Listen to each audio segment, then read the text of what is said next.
Hey, what is up YouTube? I hope you're having a wonderful day. Welcome to my initial thoughts on the Leili 2 GT from Qiaodan after roughly 15 kilometers or so. So without further ado, let's jump right into it. So to start off with some specs, officially from Qiaodan we have 38 millimeters of foam in the heel with an 8 millimeter drop, making it 30 millimeters in the forefoot. Now I don't think that this measurement really includes the insoles, so in actuality, I think we're looking closer to 43 millimeters in the heel and 35 millimeters in the forefoot. In terms of the foam itself, it's a very soft 100% Piba foam that Qiaodan is calling their Q Kung Fu Ultra. I believe this is the same foam that they're using in their race day shoe, the Plaid 3. And in terms of retail price, very competitively priced at roughly 130 Canadian or 90 USD on Taobao currently. In terms of the upper, we seem to have a general sort of TPU woven upper, so nothing crazy going on there. I did find the upper to be slightly warm, so if you do live in an area with extreme heat or humidity, I would definitely take that into consideration. In terms of the outsole, we have quite a significant coverage of their CPU rubber, which in my experience has been quite tacky, and I don't think I'll really have any durability concerns going forward. In terms of the fit, I went with my usual size, which is a US 10.5, and overall I would say true to size would be the way to go, as it had considerable room in the forefoot as well as a decent amount of width. In terms of a plate, there is none, so the shoe overall is quite flexible due to the lack of a plate as well as the soft foam. So now that we've run through some specs, what does it actually feel like on feet? Well, after 15 kilometers or so of testing, the main word that comes to mind is bounce. Just a super squishy, super bouncy, and super soft ride experience overall.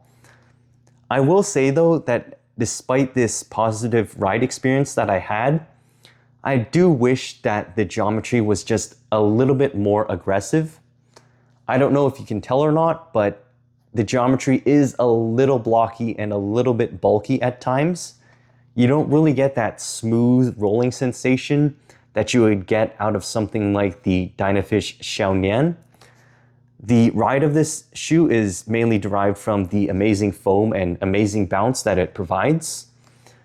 Because of this, I did struggle slightly if I would want to push the pace faster than roughly 6 minutes per mile.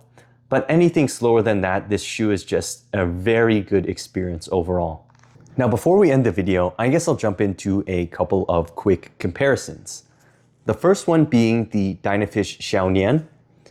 I would say overall that I would prefer the Dynafish because, as stated earlier, the geometry is just more aggressive and more smooth, allowing me to hit those faster paces, making it overall more versatile.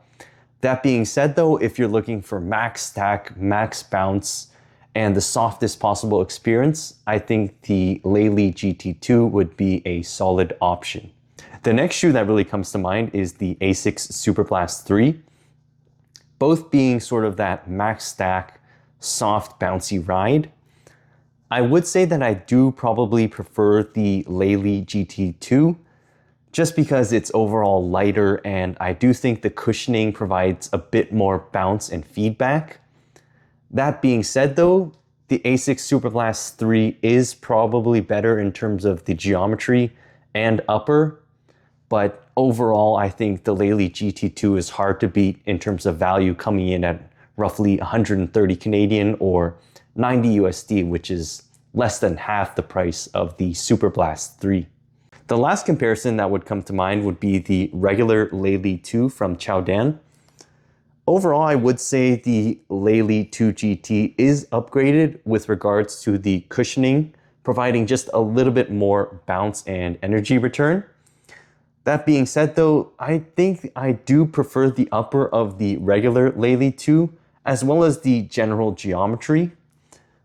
You really can't go wrong with either though, with the Leili GT2 coming in at roughly 130 Canadian or 90 USD, and the Leili 2 coming in at probably around 80 Canadian or 50 USD at the moment. So that pretty much wraps up my initial thoughts on the Qiaodan Leili 2 GT.